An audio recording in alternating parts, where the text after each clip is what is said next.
he is denigrating voters for making a choice that he does not like. Shelley, to you, what does he achieve with this? Well, first of all, how is he denigrating voters? He's saying that they are being, for lack of a better word, screwed. Taken advantage of. They're being taken advantage of. As you know, a big focus over the last several days has been Kamala Harris's struggles with minority voters, Black and Latino voters in particular. And this was the topic of conversation on CNN last night. But this roundtable, unlike many of the conversations that have CNN, actually had two very passionate people on either side of the issue. It wasn't a gang up. It wasn't a 8-on-1 or anything like this. I want to watch this with you because this is exactly the kind of absolute blow up we need right now in cable news. We need Trump supporting conservatives to be able to walk into that lion's den and absolutely deliver just like this. Editor-in-chief of Bloomberg. I want to move on to what Donald Trump has said about an issue near and dear to both of your hearts, the issue of Black Americans and Latino voters. Kamala Harris has been doing interviews on Black media. Trump, though, is overperforming in polling with both groups compared to past Republicans. Here is what he said when he was campaigning in Pennsylvania. Any African American or Hispanic, and you know how well I'm doing there, that votes for Kamala, you got to have your head examined because they are really screwing you. They are really screwing you. It is Kamala, for the record, but he is denigrating voters for making a choice that he does not like. Shelley, to you, what does he achieve with this? Well, first of all, how is he denigrating voters? He's saying that they are being, for lack of a better word, screwed. Taken advantage of. They're being taken advantage of. They're paying higher pricing. They're working class, the ones that he's talking about, working class, lower middle class. They're paying more for food, they're paying more for gas, and they're being taken advantage of. But and Shelley, over the course of 30 years, they voted. He also said that they, that they had to have their head examined. That is not something that is a compliment. I'm just curious. I'd love to go back in time 4 years ago and find the segment where this host on CNN has a panel discussing Joe Biden telling the audience at the Breakfast Club with Charlemagne the God that if you're Black and you vote for Trump, then you ain't Black. I don't know. Maybe that's not a compliment either.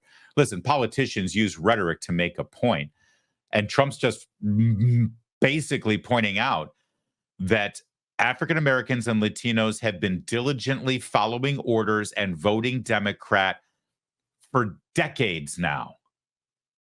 And what's gotten better for those communities? Have the neighborhoods gotten better? Have the streets gotten better or safer? Have the schools gotten better? Have the culture in those towns gotten any better? Are more people getting married and having babies within the confines of a marriage? Or have you got more people having babies out of wedlock or murdering their babies before they're born? Do you have more drug use or do you have less drug use? Do you have more murder or less murder? I mean, that's the bottom. I'm sorry, but if you continue to vote for the same party decade after decade after decade after, Democrats have run Detroit for 60 years. Same with Baltimore, same with DC. Same with Chicago. You keep voting for the same political party who make the same promises to you, and you end up not just in the same place, but worse. Of course you need to have your head examined. And by the way, this CNN host, the fact that she could only rile up emotion and anger and righteous indignation because Trump has pointed out that obvious fact. Where's the righteous indignation over the plight of those cities, over the deaths of those children in drive-by shootings or getting caught in the crossfire of gang warfare? That doesn't make news, which this CNN will never report on.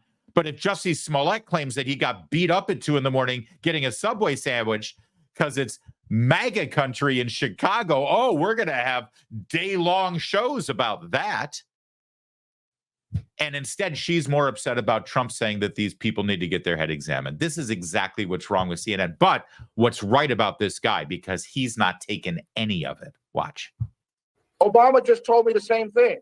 Obama just told me the same thing. He did I've not got use black those women words. telling me I'm not really he inferred them. He implied them. He certainly did. He even threatened us with, "You're lucky Michelle's not here." I mean, come on. Let's not make things up. Let's be honest here, and let's really be clear what's being said. If you're an African-American man, look, let me boil this election down in the African-American community to a very simple, I'll reference the great Malcolm X. This race is between House African-Americans and field African-Americans. And the field African-Americans Wow. are going for Donald Trump. I'm talking about your men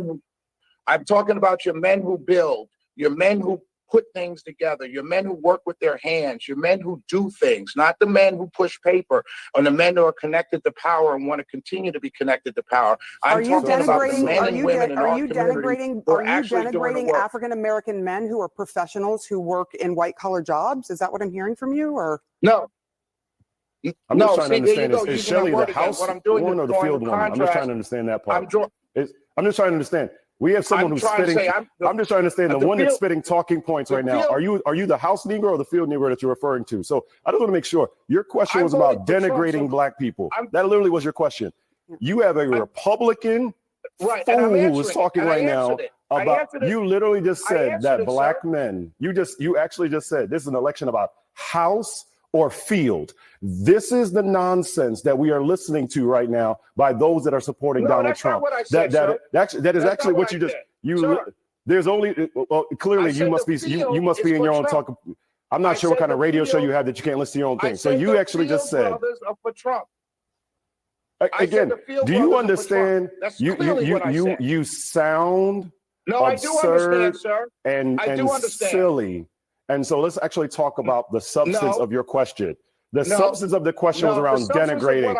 The substance of the question was denigrating black and Latino communities. Sir, the substance of what I said is very clear. My name is Michael. And we thank you that. So the point here, the question that was raised around denigrating black and Latino. Now, I'm going to let this go on. By the way, the guy on the left who sort of rose the temperature there with the House versus field African-American comment. His name is Shelley Wynter. He's a radio talk show host on WSB in Atlanta. And I do love the fact that they're all getting in histrionics here, and they're saying, you're denigrating voters, you're denigrating voters, you're denigrating voters. And of course, he's pointing out that, well, black Trump voters have been denigrated as well. And now the gentleman on the right, in defending Kamala Harris supporters who are African Americans, calls Shelley Wynter silly. And says, so it's like everybody's denigrating each other. How dare you denigrate me? You're an a-hole. Oh, well, yeah, you shouldn't denigrate me because you're full of shit. It's like, all right. Can we just stop with everyone, clutching their pearls over denigrating each other and get down to the real nuts and bolts of this? But so again, I'm not black. So far be it for me to jump into this fray here. But the field versus house situation here is definitely fighting words in the African-American community, I believe. And what it suggests is those who are in the House are the ones who are doing the master's bidding. And they're they live a more privileged life, right? They have a cushier job, and they've sold out so that they can have all of the spoils of living in the house, but you're still a slave. Whereas when you're working in the field, you're actually doing the hard work, and you're still a slave too, but you're not getting any of the benefits. And that's what Shelley Wynter is sort of pointing out here, or saying, based on those African Americans who are voting for Trump versus voting for Kamala Harris. And well, I'll let this continue now, but you can see why this is a volatile conversation. But what I love about this, and what I love about what Shelley Wynter brought up, I love passion and I love fire no matter what when it's a political discussion. That's our lifeblood here. But what I love is that Shelley Wynter doesn't back down in any way whatsoever. He came with it, he brought it, and he said, yeah, this is what I believe, and this is how I see it. And oh, by the way, what have we got to show for doing what you guys have all been telling us to do from the beginning? And don't tell me about getting lectured to because I'm supposed to vote a certain way, because Joe Biden did it 4 years ago saying that I wasn't authentically black if I don't vote for him. And we just had Barack Obama last week lecturing black voters, black men, because they're not coming out to his liking for Kamala. And that's good. Good. Throw it right back at them. Communities. All right, my brother, let me answer the question. Are you going to let me Are you going to let me answer the question? The concerning part. Are you going to let me answer the question? Shelley, you made the point saying that you made the point saying that you believe that the point I'm making, ma'am, Sarah, the point I'm making is this: the men who get up every day and make things happen with their hands, they build things. They're plumbers, they're electricians, they're working for Amazon. These men who are coaching 7 and under football, not because their son or daughter plays, but because they want to keep brothers off the streets and they're volunteering their time. These men are going for Trump. These men, and I used an analogy made famous by the great Malcolm X. So if you're saying that I'm denigrating anybody, then you must assume that he was denigrating somebody. So don't even throw that word out there again, my brother. So Michael, the fact of the matter is that's what you're seeing in the black community. So I'm not denigrating anybody. We have heard the filibuster now. So the point yesterday, I answered your question. When Vice President Harris was in Detroit with Charlemagne the God, and we're talking about Detroit versus everybody.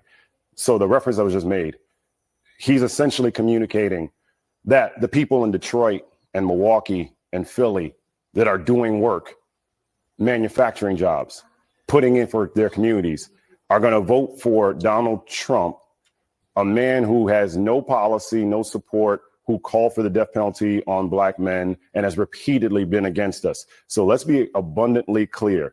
You have a choice.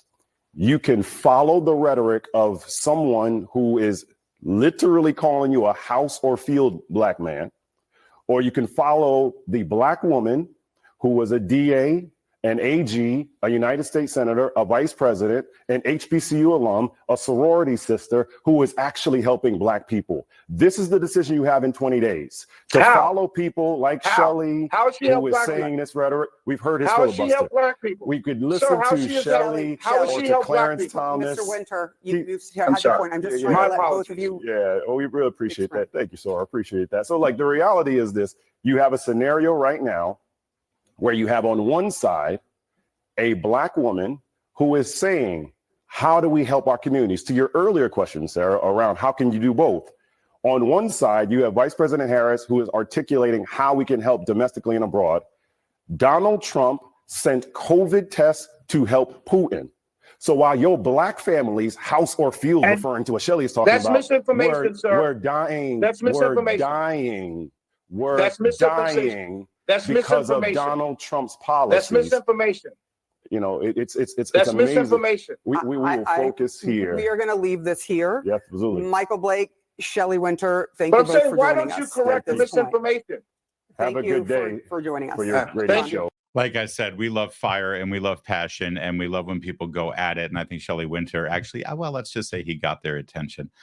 By the way, one other update here, because we talked about this yesterday, that the agenda to help African Americans, as the gentleman on the right there, he's actually the vice chair of the DNC, said, well, we have a choice here. And one of these people has an agenda to help black men. And we talked about this yesterday. The agenda to help black men was to set up 1 million forgivable loans just for African Americans. Forgivable loans, that's free money. And also, you can start a business selling pot, and you can use pot and not go to jail, because we're going to legalize it across the board in this country. So, hey, black people, I know what you want. I want you want to be able to sell drugs and get high. And we're going to give you free money to do it. Remember that? Remember that? Well, there's an update to that. Apparently, the Wall Street Journal was asking people in the Kamala Harris campaign, how are you going to do all of these programs specifically just for black men? Because that's literally against federal law. It's discrimination. And 48 hours after launching all of these programs specifically for black men with all the headlines and all the press releases and all the media appearances. And this guy, as you just saw, the vice chair of the DNC, saying she's got all these programs specifically to help black people and black men. Well, the Kamala Harris campaign has conceded that the agenda for black men is really open to everyone, not just black men. Yeah, Vice President Harris's opportunity agenda for black men aims to shore up support from a pillar of the Democrat base with a key section promising 1 million loans that are fully forgivable to black entrepreneurs. But now, well, they've conceded that you can get one of those if you're white too. And I'm sure that all the black men that she's trying to appeal to are really going to be grateful to know that she lied just to pander to them and get headlines and use them to get publicity. And there's actually nothing in it for them at all. Good to know.